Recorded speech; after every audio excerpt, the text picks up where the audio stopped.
Good morning, everyone, once again to our webinar on Malta, where we'll be heading next year. We've got 3 different blocks. I'll explain all about that in a second. First of all, for those of you who are new to Wheel and Anchor, and if you're not new, you can take a minute and just grab a cup of coffee if you wish, if you didn't already.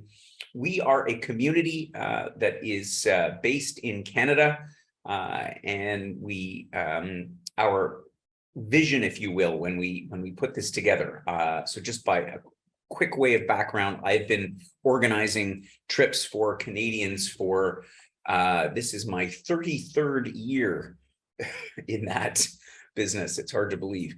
In all of those years, I've organized trips for people from all over the country and other places as well to points all across the world. And the theme that I noticed is, you know, when you get a bunch of people that just enjoy each other's company. Why? Because they have a similar, view of life and a similar attitude and a similar way of behaving. I mean, let's face it, a big crux of that is Canadians, and our membership is not entirely Canadians. It's not 100%, but it's 98%. Which is not to say that others aren't necessarily welcome, but it's really all about the mentality that we bring in exploring the world. And by having that sort of common thread between us, you just make friends quicker, and the connections that you develop along the way are so much a part of the experience. And this is actually part of the group that this is a photo I just took from the group that's here in Malta. This is actually some of this group have gone on to our LiveAway in Sicily now. I tell you, we just really got to know each other beyond just, how if you're on another trip with people that you don't know, you don't necessarily open up a lot. And I think that is something here where, people leave really feeling like they've created a bond with people, and that they, they're talking about getting together beyond the scope of the trip. They're talking about other trips they want to do together, whether it's with us or on their own or whatever. And that's really what this is all about. And it's hard for me even to express in words, but it's that sense of bonding. And obviously becoming well-traveled. And that's why all of our trips, whether they're LiveAways, which are longer, or whether there are other programs, we try to go at a pace that makes the whole thing enjoyable and allows you to really experience it. So more about that in a minute. That's what we're about at Wheel and Anchor. My name is Gordon. I'm the founder, as most of you will know, and I'm joined by Barb, one of our specialists on our team, and of course Paula, who's hiding in the background as well today. This is the core team who you will talk to when you are giving us a call and hopefully deciding to join us for a trip. So today we're talking about one of our LiveAway destinations, and I'll explain that concept again briefly in a second if you're not familiar with it. And I'm going to take you on a little journey around Malta, where we're going to be going over a 6-week period. We have 3 2-week blocks that you can choose from or do all together, where we're going to be going next March. LiveAways, just briefly again, if you have not been on our LiveAway with us, this is really only our 2nd season of doing LiveAways. This is a longer stay type of a trip where we typically go to a destination like Malta, and we stay in one place for 2 weeks or 4 weeks or 6 weeks in some cases. And you can choose. So first of all, the thing that's new about our LiveAways in 2024 is that we are going to be offering them on a 2-week basis. So you can go and stay 2 weeks in Malta, and you can combine it with one of our other LiveAways. So you can do Madeira, for example, beforehand, where we had a number of members who went on. They did a month in Madeira and came here for 2 weeks, and some of them did 2 weeks in Madeira and came here for 2, and then went on to Sicily for 2. So you can combine them and then be able to go away for a longer period of time. So that's one facet about LiveAways. The second thing is the fact that it isn't a predetermined sightseeing tour where things are all planned. We give you a list of things that we think are great experiences, and you can choose to go with us on those excursions that you select just before the trip starts, and then based on how many people sign up for what trip. We create the calendar in that month or two before the trip actually starts. So you can do as much or as little as you want. So we have some folks that, want to do everything that we offer and then some. And so the trip price, the package price, if you will, includes an activity credit that allows you to do a whole bunch of activities, not all of them, but a bunch of them. But then if you're somebody that's like, I just kind of want to go and stroll around, or I want to do things on my own, you're more of an independent traveler, because we have people who are quite accustomed to traveling on their own. And it's like, great, then do that. And if you don't spend all of your activity credit, we just send you the rest of the money back. So it's a very flexible way of traveling with a group, having that small group experience, but at the same time, being able to do stuff on your own and not feel like you're being herded around. I'll say one more thing about small groups as well before I get to Malta. So our liveaways traditionally have been anywhere between sort of a dozen and 30, 40 people. In Thailand this year, we went with a much larger group, which we had a great time. We're not doing that again, by the way. We're going to be going with a maximum of about 25 to 30. And that's the whole group. But when we go out for sightseeing, we break that down into groups of anywhere between usually 8 to 12. Sometimes if it's a boat trip, it might be a few more, it might be 15 or 16. So there are exceptions to that. But for the most part, our groups are sort of 8 to 12, which means you've got a guide dedicated to yourself, a van, not a bus. So we are more nimble and it's a more intimate experience. So that in a nutshell is how our live-away programs work. We have them in the Mediterranean. That includes also Atlantic, Madeira, which is of course in the Atlantic. We also have our tropical live-aways, which are to Thailand, Bali, and we're just about to release Mauritius and Réunion. So those will be our tropical live-aways for next year. So that's a little bit about that. So let's talk about Malta. Why would you come to Malta? Well, first of all, at this time of the year, now today is March the 15th. It's a little cooler today. It's about 19, but the weather's great. Malta is one of the sunniest places in Europe. It gets on average 300 days of sunshine a year. So the blue sky and sun that you see there is pretty much what you get every day. In fact, one of their challenges is a shortage of water, although they desalinate their water. So the weather is a great reason to come. It's a small island, and so you can stay in one place, and we stay right here in Valletta, in the capital city, which is a fortified city. It's just oozing with character and charm. But you can get to almost any point in the island in about 40, 45 minutes at the most. So it's easy to get around, it's close. And there's a transit system here that the members, at first people are like, oh, take the bus, but it's a great system. And we give you a card, you can use it. It's easy to get around, to do stuff on your own. And the history, and I said coming into Malta, I wasn't never really a history buff. It's not one of my things. I'm a geography guy. That's why I do travel. But I have learned so much in this few weeks about not only the history of Malta, but the interconnection between, the stuff that happened across the European continent, European and African continent, that, goes back to the, the period of the Crusades and the Normans. It is amazing because Malta sits right in the middle of all that, being geographically in the middle, east to west of the Mediterranean. The food, one of the members that just left us and went up to Sicily said, this should be a foodie tour. Most people don't come to Malta thinking about food. When you go to Italy, you think about food, but Malta has some terrific cuisine. Now, there's a lot of Italians here, so there's a lot of Italian restaurants, but there's also their own Maltese cuisine, which is largely circled around the rabbit, which I know freaks some people out. But and if you're a vegetarian, I apologize, but rabbit really is delicious, and they do it in all kinds of different ways. Anyway, there's a lot of good reasons to come to Malta.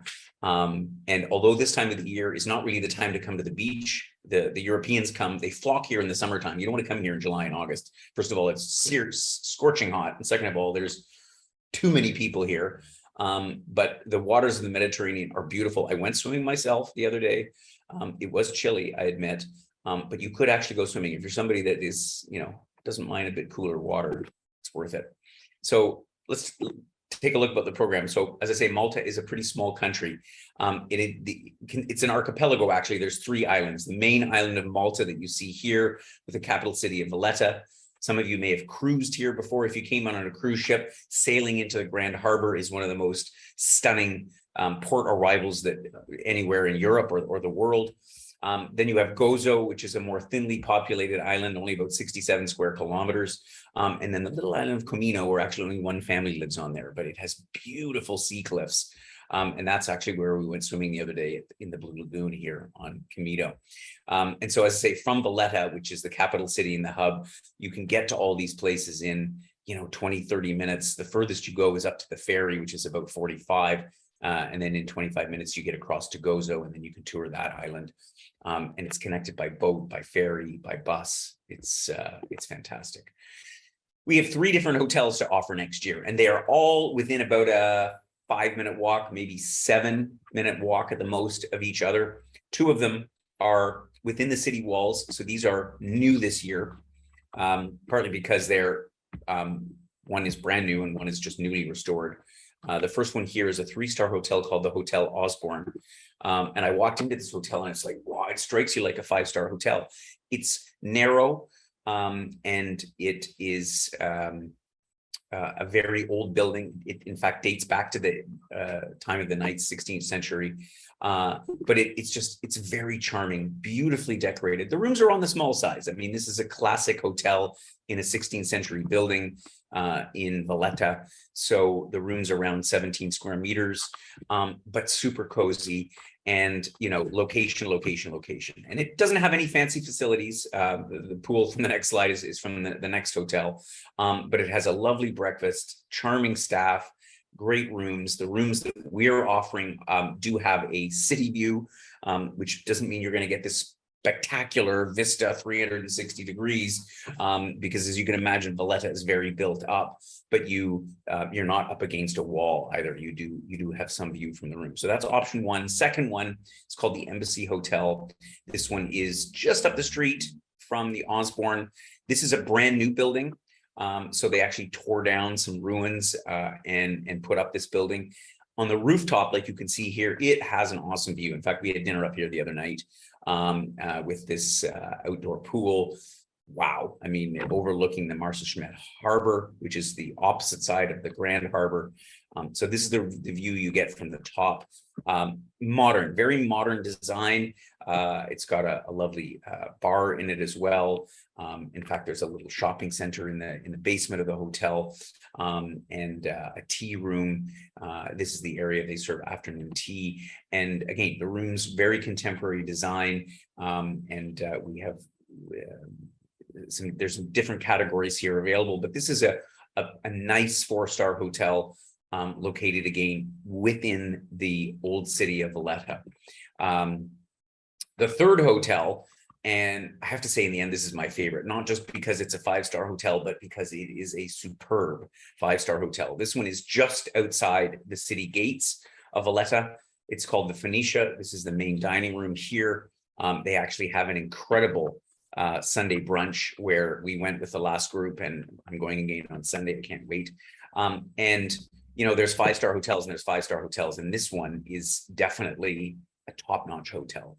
And so it comes with a bit of a premium, but the guests that stayed here this year at the Phoenicia with us were super impressed. They just adored it.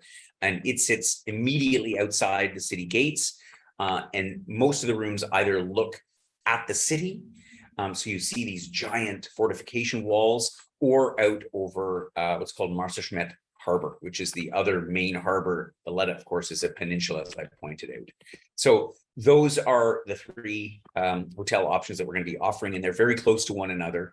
And any of the excursions that we do, typically we would leave from the hotel where most people are staying, or from the Phoenicia, which, as I say, is right outside the city gate, and it's about a 5-minute walk from the other 2 hotels. So that gives you a bit of perspective. What are we going to do while in Malta? Well, we have about at least a dozen different excursions to choose from here. And yet there are so many other things that one could do. And frankly, a lot of our members reported they just enjoyed going to, the different towns on the coast and sauntering along the promenade. In fact, some of the places that we visit, everybody's like, oh, I want to come back. But the 2 weeks goes up so quickly that a number of people. We had only one gentleman this year who stayed for the whole month, and he hasn't regretted a day. In fact, he's wishing he could stay longer, because it's just the time goes so quickly. There's so many little nooks and crannies to see. So one of the excursions we do is to what they call the Blue Grotto, which is a spectacular viewpoint on the south side of the island. Sorry, I didn't include a photo of it here. And we go to Marsaschlock, which is a fishing village where the traditional Sunday market is every Sunday. We go there. If the weather is good, if the winds aren't too strong, we go out in one of these little luzus, which is the colorful fishing boats for a cruise around the harbor. And we'll have lunch on the harbor, overlooking it all and taking in the Sunday market. And yeah, it's a lovely leisurely sort of a half-day trip. We also visit some, again, of these historically significant places on the building and this on the island. And Mdina, which you see here, and which was on the first picture where I showed you the group shot, is the original capital city that dates back to before the Knights. So a lot of Malta's history surrounds around the Knights of St. John, who of course came over from Jerusalem. They were kicked out of Rhodes. They ended up in Malta in the early part of the 16th century, specifically 1530. And before that, the capital of Malta was Mdina, which is this, fortified city in almost the center of the island with a incredible cathedral. And we see a lot of churches on this trip, and I know some people think, oh my God, ABC tour, right? Another bloody church. But I tell you, the ones that we see, I'm not easily impressed by churches, but wow, the one in Mdina, the one, the St. John's Co-Cathedral here in Valletta, are absolutely incredible pieces of architecture. We also visit the three cities. So this is a great aerial photograph here. So just to give you some orientation, this is Valletta, the peninsula, with the Grand Harbor here. This is where all the big ships come in, the cruise ship. In fact, sitting here where this white boat is, on the weekend, there was an American destroyer I went to take a look at. They were doing some R&R after a little trip up the Black Sea. We will take a trip over here and visit the original settlements on the islands, again, dating back to before the Knights, Sanglia, Birgu, and Vittoriosa. The peninsula is on the opposite side, and the streets are just oozing with charm. There's a number of very interesting. We went into a 9th century house the other day. The gentleman was inside. He invited us in, and we were watching him painstakingly restoring this building back to its original 9th century architecture. They covered it up over the centuries. Just amazing stuff. And as I say, we'll take a boat ride around the Grand Harbor, and you see how you have the history, but you also have the modern day shipbuilding and repair and all the rest of it, not to mention the cruise port.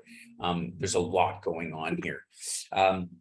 We explore, as I've said over and over again, about the history, the fact that Valletta was the city of the Knights. They were here for almost 300 years.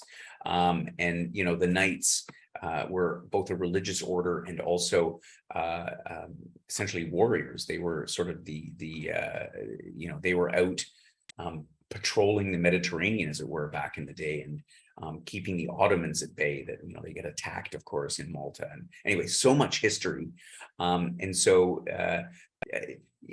what you find though is that the history that hear about here is a lot of it is skewed around the era of the Knights, even though there's so much more history prior to that, and also since then, what happened during the British occupation. Of course, the British were here for 150 years until 1964, and then it finally said, no, now it's time for us to be independent. Malta also has some great wines.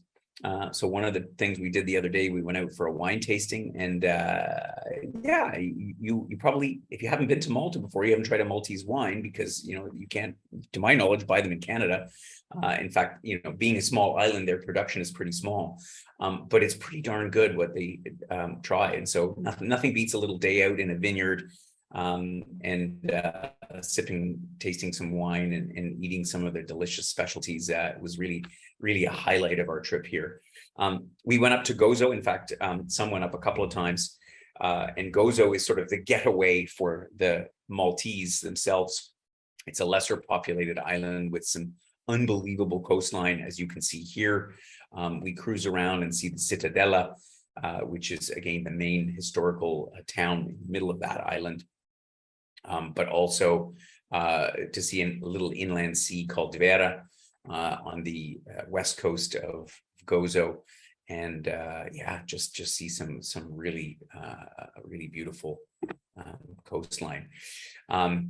Just the other day, we also, as I mentioned, visited Camino. This is the smallest of the main islands. There are three main islands. There's some small islets, but there's nobody on them. And the Blue Lagoon is in summertime, you know, there's so many people, you can hardly see the water, but the color of the water here, the caves, we took a boat ride in, exploring some of the cave formations. And for those that were brave enough, took a swim in the Blue Lagoon. It was magical. And you can even do it in March or February. The water's cool, but it's doable. And finally, one more thing about history. As I say, a lot of the talk is about the knights, and they are a significant part of what made Malta what it is today. But in fact, the most interesting thing, particularly for me, again, I'm not somebody that's a big history buff, but the temples here go back to 3,800 BC, 6,000 years ago almost. And where prehistoric man took these monoliths and put up these rocks. There's, you know, a couple of locations, Hagarcin, which is here on the island of Malta, and also the Gigantia temples on Gozo, that belong to the oldest structures built by man that we know of. And so you can't help but be just totally drawn in and standing inside of these structures that were built by prehistoric man. So I mean, it you know, we're talking 1,000 years, more than 1,000 years before the temples in Egypt. It's just amazing. So anyway, that's just a few of the things that there are to do in Malta. And as I say, the feedback that we've gotten this year is that, you know, those that were here for 2 weeks said, you know, we could have spending longer, and some of them are even talking about doing a different combo and coming back to Malta, because we had and are still having such a great time. So all of the details, of course, will be in the program itinerary, and we're going to send you that together with a replay of the webinar, so you can get all the down low on all of it. So as I say, there are 3 different time blocks starting from the middle of February going until the end of March. So this is the 14-night rates here. You can see for the 3 different hotels. And I'll just say about this, these 2 hotels are within the city walls, and there's a bit of an uptick for the Phoenicia. But if you're somebody that appreciates what a great 5-star hotel is, that's the one that I would go for. And as I say, the folks that came with us were not disappointed at all. And what do you get for all that? As I mentioned, you know, you get, as usual, our activity credit that is dependent on the length of the stay. And so you can use that to the different excursions. We'll send you out the list of excursions as well that we know of at this point, because we're always adjusting as between now and when we actually leave on the trip. We do a special dinner. We have, excuse me, because telegram that is us to communicate with people, just love them. Some taking it home and staying at their wheel and anchor members after the trip. And yeah, all the rest of the stuff are one of our hosts who will be with you for the trip. Which leaves only airfare that we can obviously help you facilitate according to your own where it is that you're coming from, and travel insurance. And talking about airfare, I always mention this, although airfares do tend to move around a little bit. I know some folks were able to get airfare less than these rates here, but this is what you know, for budgeting purposes, what you should consider to get to Malta, which of course you cannot fly to directly from Canada. You have to go either through most folks this time came through Frankfurt or Paris, but there are connections through London and Amsterdam and Munich, and yeah, a couple other places as well.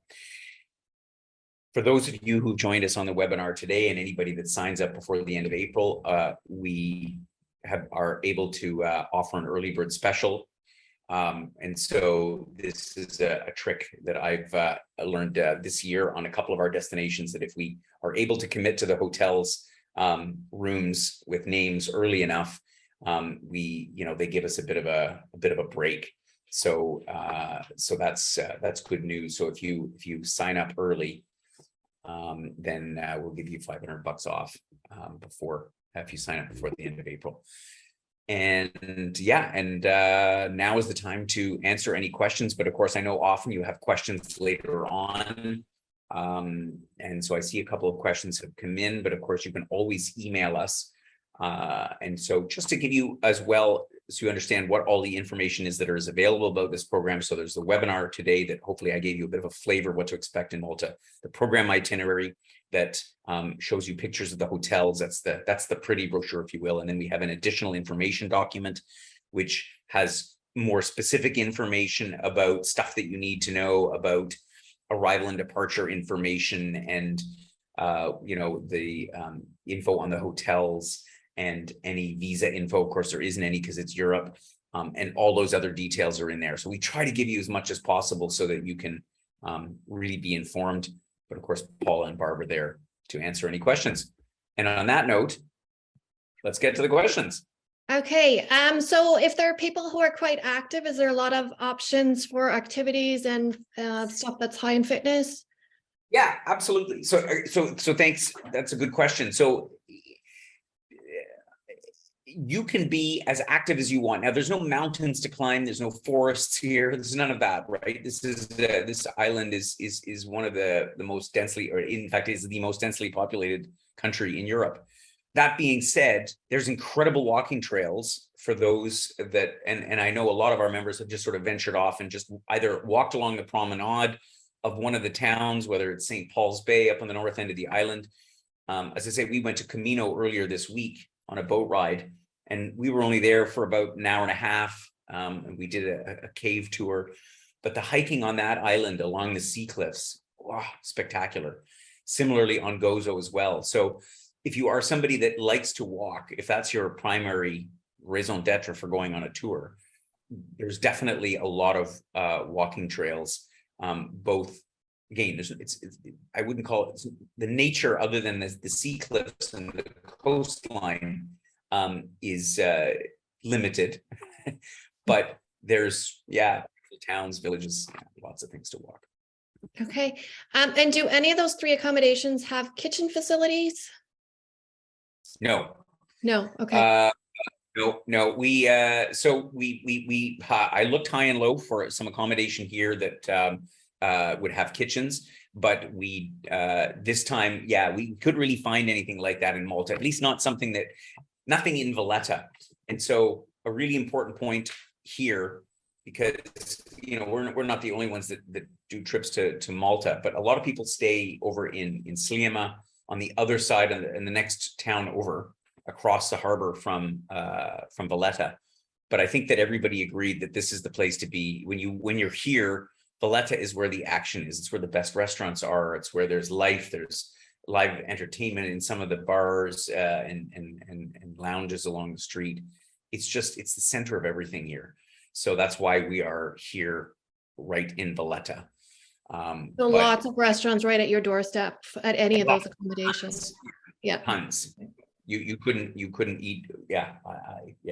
My list is longer than the number of days that I have to spend here. You plan around your restaurants for your month. I do. And one other question is, of course, we have the early bird discount, but how early should people be booking these trips up? Well, so the early bird discount, again, that's a deal that we've been able to finagle with them, because if the hotels can get their rooms booked up earlier on, then they give us a bit of a better deal, which we obviously pass on. And so it means the sooner the better, I think. As anything, what we're finding across all of our trips is that demand for travel is at all-time highs. And so, when these hotels are not, the Phoenicia is fairly large, so, but, the other two are not that big. And We know that by the time you get to 6 months beforehand, we may not have any rooms left. So Yeah, a lot of our trips are booking up So the- quickly. Yeah, so sooner the well, better. and the hotels are booking up faster Yeah. than our trips even. So we're being forced into a corner because if we don't commit and pay for rooms, then we don't get them. Mhm. Okay, there's another question just popped in here.